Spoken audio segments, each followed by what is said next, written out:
Yeroodhaaf maqaa kiyya himachuun barbaadu kanan dhaladheetti guddadhe Jiituu Magariituu Oromiyaa keessattidha. Barnoota kiyyas kutaa 1 hanga 12tti maatii koo haadhaaf abbaa koo birattin baradhee xumure.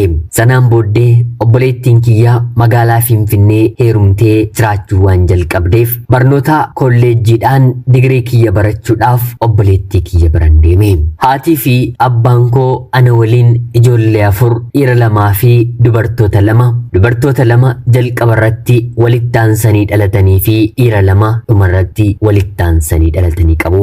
Abbaan koo abbaa seeraa fi abukaattuu aanaa keenyaa ta'ee waggaa hedduudhaaf nama tajaajile, nama ulfaataa, nama kabajamaa, bakkaa fi oolmaa gaariitti kan argamu, jaarsa kabajamaa, araaraa fi dubbiin milkiin afaan isaatiin dhimne darbee immoo nama baay'ees sodaatamaadha. Bara durii carraa barnoota seeraa argachuun baay'ee ulfaataa ture.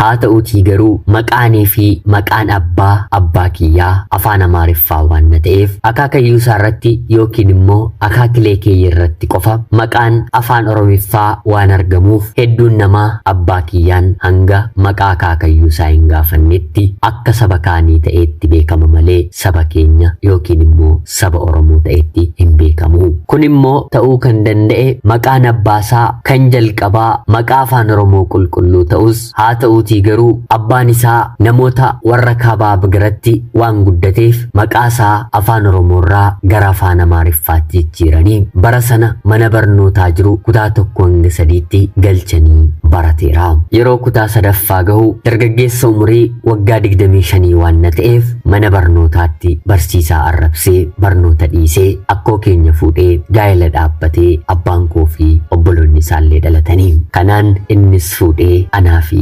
obboloota koo godhate. Obboleettiin keenya hangafaa dhalattee barnootaan naannoo kutaa 5 kutaa 6 yeroo geessu maatii kiyyaaf rakkoo yookiin immoo mataa dhukkubbii ta'uu jalqabde. Jalqaba irratti akkuma barnootaan kutaa 5ffaa geesseen hiriyoota ishee dubartootaa 2 waliin wal mari'atanii magaala kanaati ni banna jedhanii biyya karaa otoo hin beekiin magaala gara biraatti baduuf miillaan naannoo sa'aatii 11 deemanii naannoo kiiloomeetira 40 erga xumuranii booda magaala biraa gahuuf xiqquma akka isaan hafeen haatii fi abbaan koo akka isaan daandii qabatanii deemaa jiran dhagahanii konkolaataadhaan hordofanii qabatanii gara manaatti deebisanii. Obboleettiin koo bara sana baduu kan jalqabde hanga kutaa 8ffaa geessutti si'a 3 manaa baatee baddeetti. Haatii fi abbaan koos ishee barbaadanii argachuudhaaf gatii kanfalanii nahanii dheekkamsaan yookiin immoo itti xori'uudhaan ishee waliin kan jiraatan otoo hin taane tola ishee eeguudhaan wanta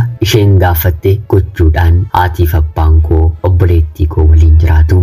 Anaa fi obboloota koo warra kaan garuu maaloo akka isheen ta'inaa akka ishee taatanii jennaan gaafa nuti isin dadhabne hin isin eebbisne otoo hin taane hin isin abaarraa jechuun nu gorsaa nutti. Obboleettii keenya hangafaa kana akka dubartiitti namni ilaalu hin jiru, akka dhiiraatti ilaalamti. Homaa gochaan ishee hundumaallee akka ijoollee dhiiraadha. Dhaabbiin, uffannaan, rifeensi isheellee haga barnootaan kutaa 10 xumurtutti akka dhiiraatti malee akka dubartiitti hin kutattu. Baay'ee tokko ulfaattuudha. Rukuttaan kaballaan harka ishee tokko anaan torban tokko na ciibsuu danda'a. Nyaataan illee akka dhiiraa nyaatti yoon jedhe soba natti hin ta'u. Amalaanis gochaanis baay'ee ulfaattuudha. Kana qofaa miti mana barnootaatti si'a hedduu ari'amuudhaaf akeekkachiisni irratti bahee ture.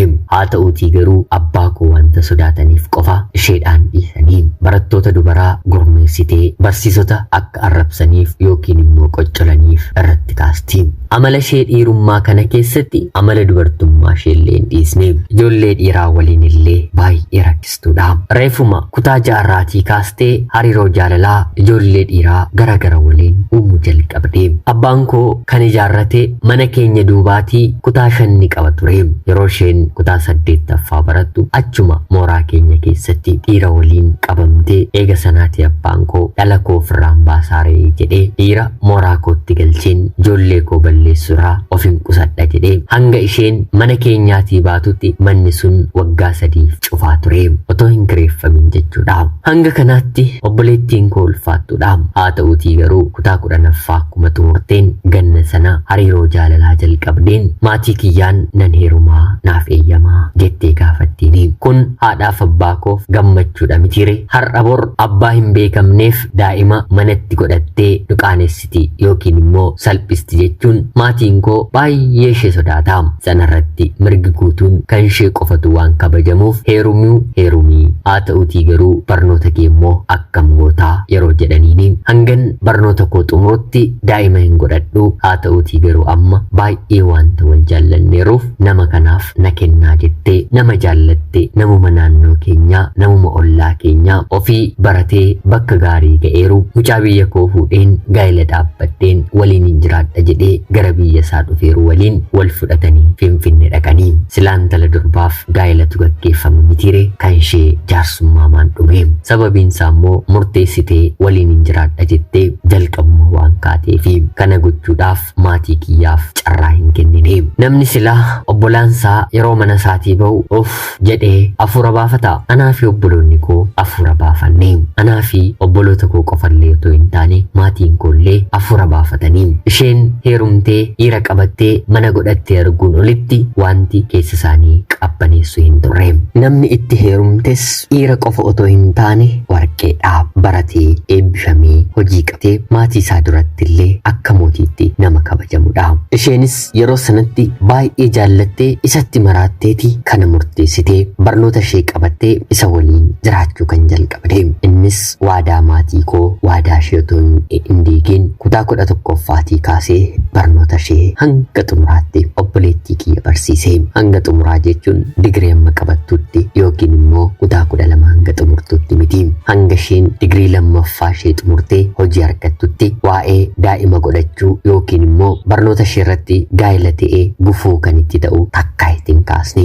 Kanaan isheenis waggoota hedduudhaaf abbaa manaa ishee kana guddaa galateeffatti. Haadhaaf abbaa ishee ana biratti inni nama otoo hin taane warqeedha. Dhiirri akkasaa anaaf dachee kanarra hin jiru jettee akkuma dubartiin gaariin abbaa manaa ishee jajattu obboleettiin koollee nama taatee abbaa manaa ishee kana sirriitti jajachaa ol qabaa namni akkasaa hin jiru jechaa nutti himaa turte. Nutis jireenya akkanaa argachuu isheetti baay'ee gammannaa. Keessumaa maatiin kiyya amala ishee badaa kanallee ni sirreessa jedhanii waan amanuuf baay'ee isa jaallatu. Ishee caalaa isaatiif bakka guddaa kennu. Yoo tarii rakkoon ta'e gidduu isaaniitii gara maatii keenyaatti dhagahame itti ori'anii dhiisii jechuuf kan yaalan maatiin koo obboleettii kiyyaanidha. Ani mataan koollee akkanadha. Kutaa 11, 12 waggaa 1ffaa, 2ffaa, 3ffaa eebba maastarsii waggaa 1ffaa, waggaa 2ffaa otoo hin quuqamiin rakkoon tokko otoo ishee mudatiin konkolaataa kontiraataan baatee deebi'aa obboleettiin kiyya barattee xumurte.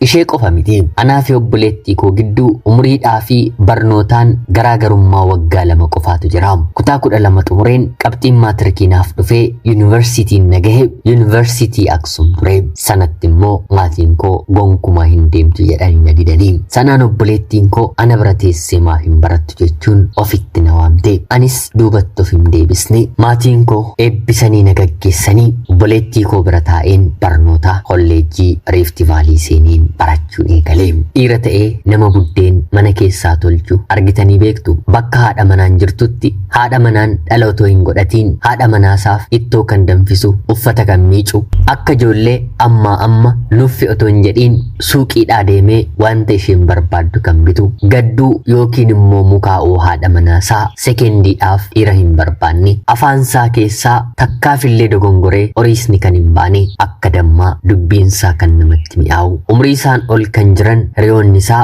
akka nama guddaa jaarsa waggaa 80tti jecha isaa dhaggeeffatan. Hojiidhaa bahee jennaan gara mana isaatti manaa bahee jennaan gara hojii qofa miilli isaa kan deemu. Miindaa argate gatii mana kiraa qofa irraa kanfaluun haadha manaa isaatti kan kennu. Uffatas ta'e kophee haadha manaa isaatiif filee wanta isheen barbaaddu duwwaa gabaa keessa naannahee bitee yeroo hundaa kan dhuffisu. Maatii haadha manaa isaa akka moototaatti dhiira kabaju dhiira ajaa'ibaa. Anillee gaa'ela sana keessa taa'een maal ta'a dhiira akka keen argadhe jedheen isatti kan hin dubbadhu. Obboleettii kiyyaan ati bar dhiira miti warqeedha argatte jechuun yeroo hundaa kanan itti himu sababa isaatti fi maatiin keenya guutuun dhiiratti boqote dhiira ajaa'ibaa ture. Waa'ee isaa otoon dubbadhee jechiyyuu nan gahu.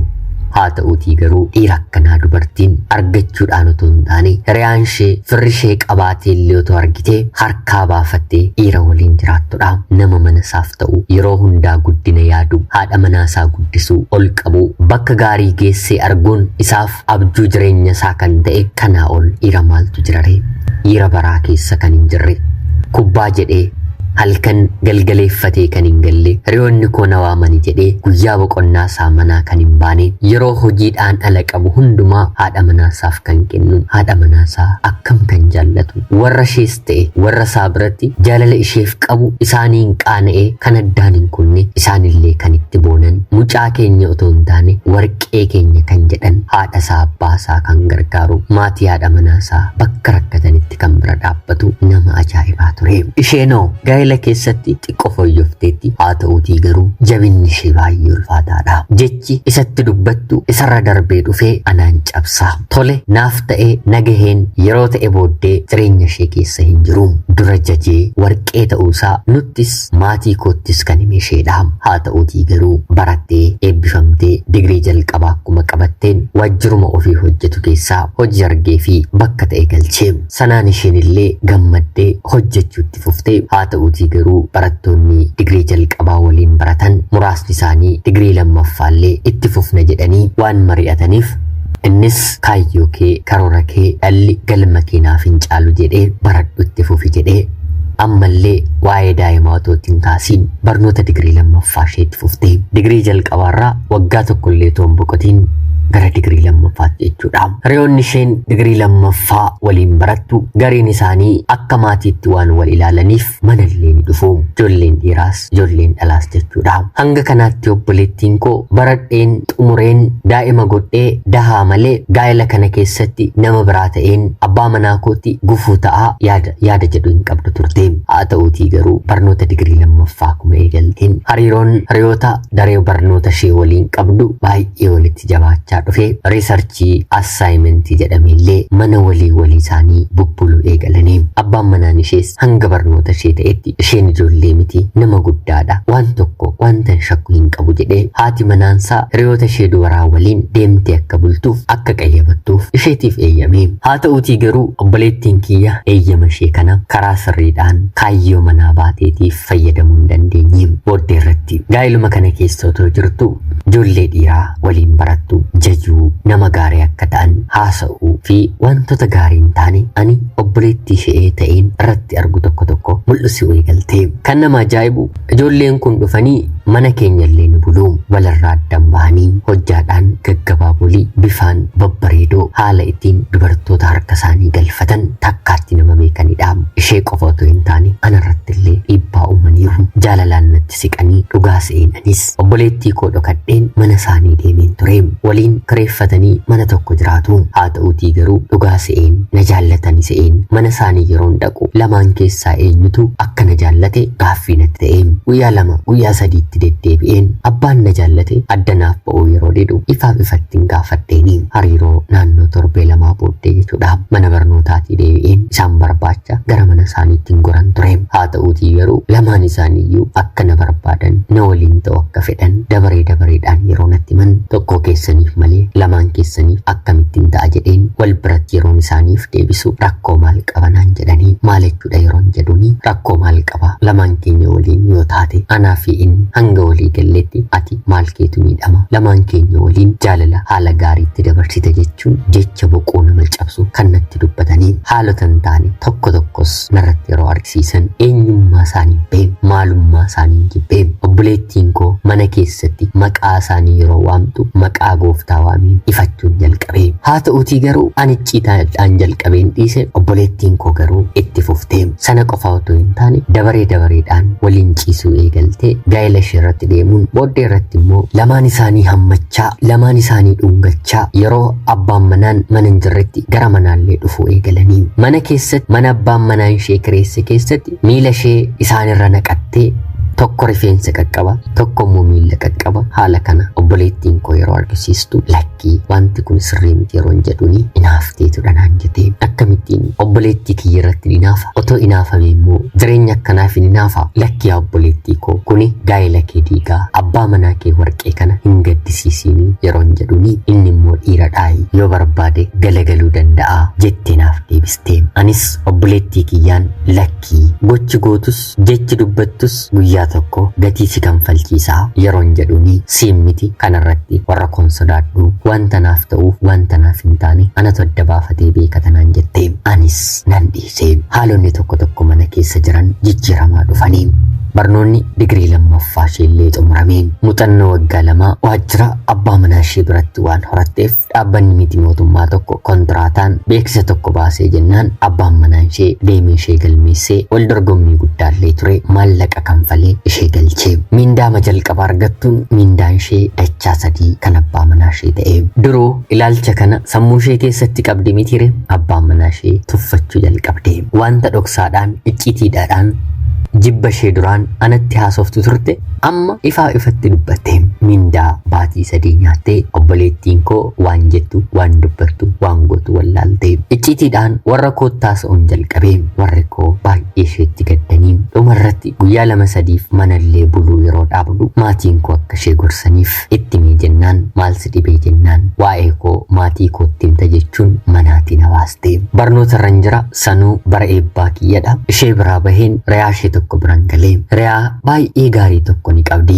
Re'aan ishee kunillee hariiroo ijoollee kana lamaan waliin jalqabde akka dhaabduuf yookiin immoo addaan kuttuuf itti himteetti. Haa ta'uutii garuu isheellee narratti inaafteedha. Isa kam jaallatteeti si gaafachuu dide jechuun isaanirraa adda citeetti. Haa ta'uutii garuu ijoolleen dhiiraa kun isheettillee siqanii akkuma kiyya nama ishee jaallate wallaaltee jireenya naaf ta'a jettee lamaan isaanii guyyoota garagaraatti waliin ciisanii booddee irratti immoo lamaan isaanii al takkaatti yeroo ishee barbaadan dhiistee gidduu isaaniitii dursitee kan baatedha. Anattillee yeroon ani isaan waliin iccitiidhaan dhaabbachuu jalqabu lakkisiin ta'u jettee iccitii isheetu natti nuyin na gorsitee turte. Anaan rabbitu haga xiqqootti na baase. Ijoolleen kun sabaanillee ijoollee Oromoo miti. Ijoolleen Oromoo amala akkanaan qabdu kashlabbee naannoo biraatii dhufanidha. Sababa isaaniitti maqaa sabaa waameen maqaa sabaan xureessuun. Haa ta'uutii garuu dhalataan akkasii Oromoo keessan jiru. Obboleettiin kiyya garuu ijoollee kana jaallattee maaliin akka tuqan maaliin akka hadoochan rabbi duwwaa haa beeku. Sana qofaa otoo hin taane gaa'elli abbaa manaa ishee waliin qabdu saffisaan haala hin eegamne keessatti hojii haaraa qabattee baatii 5 booddee waajjira sana keessaa konkolaataan bitamee kennameef jennaan abbaa manaa ishee dhiiste. Ijoollee kanaatiif mana gara biraa kireeffitee kennitee fi ofii maddii galtee jiraachuu jalqabde. Yeroo kanatti ture haatiif abbaan koo kan ishee abaaran naman ta'in nama kana namaa gadi gochuu yaaddee turte ati dhala keenya namaa gadi ta'e jedhanii kan isheerraatii abdii kutanii namni kun qobaatti hafee yeroo kana mana isaatti galuun nyaata laaqana uffataa fi wantoota garaagaraa hojjechuun gargaaruun hin eegalee. Otoo obboleettii kootti hin heerumne ta'e gaaffii gaa'ilaa nama kanaaf kan hin dhiyeessu anadha. Haa ta'uutii garuu carraan bareedaan kun anaatiin hin mudanne. Hiriyyaa obboleettii koo kanaan maaloo namni kun isin darbiin hangam umuriidhaan si caalus haa ta'uutii garuu nama warqee akkanaa gaa'ilaaf argachuun ulfaataadha. Anaaf safuu aadaa Oromummaa diiguutu natti ta'a malee otuu naaf ta'e nama kan of biraan dabarsu jecha namaarra immoo nama darbu miti nama dhaga'u nama ulfaataa akkanaa gaa'ila keessatti argachuun ulfaataadha yeroon jedhuuni mucayyoon ol buustee gadi baastee isheen illee nama baay'ee gaarii warqee namaati. Abbaa manaa obboleettii koo waliin hariiroo eegaltee obboleettiin koo irraa adda baatee waggaa tokko booda cidha godhatanii gaa'ela waliin dhaabbatanii iccitii obboleettii koo gochaa ishee hundumaas sirriitti waan beekuuf shakkaa ija isaa tokkoon hordofaa waan na tureef isaaf gaa'ela isaa adda diiguun hubataa waan na ta'eef mataa dhukkubbii torbee tokko caalaarra hin darbine yeroo boqonnaa muraasa barbaade biyya sanuu maatii koo bira guyyaa 4 bulee deebi'ee dhufe. Maatiin kiyyas gaa'ela dhaabbachuuf har'a booliin jedhiin baalagee kana jireenya keetti hin deebisiin jedhanii dhala isaaniitti garaa jabaatanii sanaan ani immoo hariiroo eenyu waliin jalqabe gaariidha. Obboleessa hiriyaa obboleettii koo mucayyoo gaarii warqee kanaati. Isa waliin hariiroon jalqabe. Gaarummaa isaas obboleettiin isaa nattaasaa waan turteef kiyyoo jaalalaa isaa keessatti kufuun yeroo dheeraa natti hin fudhanne. Akka obboleettii kootti otoo hin taane kabaja koon gaa'elatti hin seenee har'a daa'ima tokko godheera. Rabbiif galanni haa ta'u. Gaa'elli koo nagaa guddaa qaba. Abbaa manaa koo waliin akka yeroo gabaabaa keessatti walii gallee gaa'ela waliin dhaabbanne otoo hin taane waggaa hedduu akka nama wal baree yeroo jaalalaa hedduu waliin dabarseedha. Namni gatii magatii isaa argata misiire. Obboleettiin koo sanaan booddee waggaa 4 taalte. Waggaa 4 taalte keessatti maallaqni isheen argattu baay'ee guddaa ture.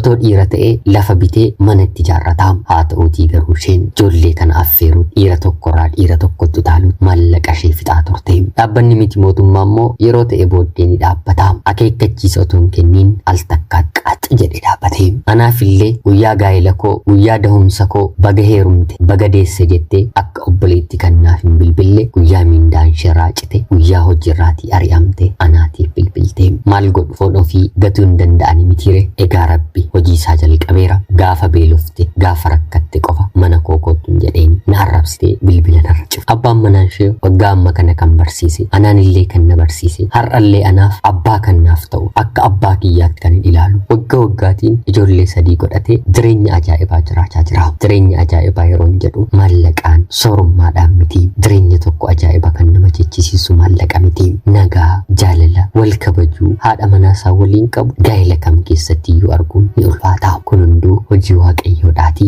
Namni hunduu akka hojii isaa gatii isaa oolee bulee ni argata. Yeroo ammaa kanatti obboleettiin koo gaa'ela sin dhaabbanne hojii gaarii akka isa dura bartees hin arganne hinumaa wantoonni hin dhaga'u dhugaa haa ta'u soba wanti hin beeku hin qabu. Haa ta'uutii garuu dhukkuba HIV/AIDSiitiin illee qabamte yeroo ammaa kana akka rakkattu dhaga'an jira. Jireenyatti yoo dammaquu baanne kunoo akkanadha. Namaa kenniti yoo nuti seeraan itti fayyadamuu baanne immoo deebistee namarraatii fudhati. Dheekkamsa isheenis gatii nu kanfalchiistiin dhaamsa kiyyadha. Ana obboleettii keessan magaalaa Finfinneerraatii. Ulfaadhaa nagaatti galatoomaa. Yooyyaa ashamaa akkam jirtu kabajamtootaa hordoftoota qophii keenya. Nagaaf jaalalli tokkummaan bakka turtan hundaatti hunda keessaniif yaa ta'u jecha guyyaa irraallee seenaa ajaa'ibaa obboleettiin keenya tokko nuuf qooddisiniif dubbiseen hin kaa'u. Akka isinirraa barattaniif hubannoo cimaa ta'e tokko irraa argattan homaa shakkii tokko illee hin qabu. Obboleettii keenya seenaa kee kana nuuf qooduu keetiif guddaa galatoomii siin jecha kabajamtootaa hordoftoonni qophii keenya seenaawwan jajjaboo nama barsiisanii fi nama hubachiisan akkana yoo barbaaddan like, share, subscribe gochuun dagatiina. Akkanumallee seenaawwan akkanaa yoo qabaattan karaa telegiraamii keenya karaa lakkoofsa bilbilaa kiyyaa 982828580 barreeffamaan yookiin immoo sagaleedhaan haay akkam maal jechootuun barbaachisin kallacha seenaa keessan kaawwadha. Seenaan keessan qophii keenya kan madaalu yoo ta'e dabaree eeggatee qilleensarra ni oola. Qophii seenaa gara biraatiin haga walitti deebinutti bakka jirtan maraan turtii gaarii.